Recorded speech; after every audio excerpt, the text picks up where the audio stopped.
తిరుపతి జిల్లా కోటపోలూరులో మహాత్మా ఉపాధి హామీ పథకం పరిరక్షణ యాత్రను చేపట్టారు. ఈ సందర్భంగా ఏపీసీసీ చీఫ్ షర్మిల రచ్చబండ కార్యక్రమాన్ని నిర్వహించారు. ఉపాధి హామీ పథకాన్ని బీజేపీ నిరుత్సాహంగా షర్మిల అన్నారు. మహాత్మా గాంధీ పేరు మార్పును షర్మిల ఖండించారు. 125 రోజులు పెంచుతున్నట్లు కేంద్ర ప్రభుత్వం బూటకపు మాటలు చెప్తోందని విమర్శించారు.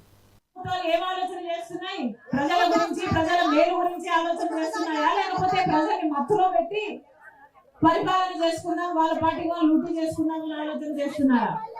మీ అందరిలో కూడా చైతన్యం రావాలి, మీ అందరిలో కూడా ఆలోచన పుట్టాలి. కాంగ్రెస్ ఉన్నప్పుడు ఓట్లేసి చేశారా? అన్నా ఇదే కాంగ్రెస్ జెండా, ఇదే కాంగ్రెస్ జెండా మీ అందరికి అండనిచ్చింది. ఒకప్పుడు మీ అందరూ ఓట్లేశారు, అవునా? మీకేమి కాంగ్రెస్ జెండా కొత్తగా ఇదిగోండి హస్తం గుర్తు బీజేపీ పార్టీ. అసలు ఆర్ఎస్ఎస్ కు సంబంధించిన గాడ్సే మహాత్మా గాంధీని హత్య చేశారు.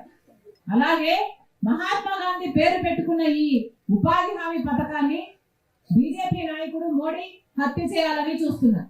ఇద్దరికి పెద్ద తేడా లేదు, గాడ్సేకి మోడీకి పెద్ద తేడా లేదు. కాబట్టి మీరందరూ కూడా గుర్తుపెట్టుకోండి, మహాత్మా గాంధీని ఆదరించే పార్టీ కాంగ్రెస్.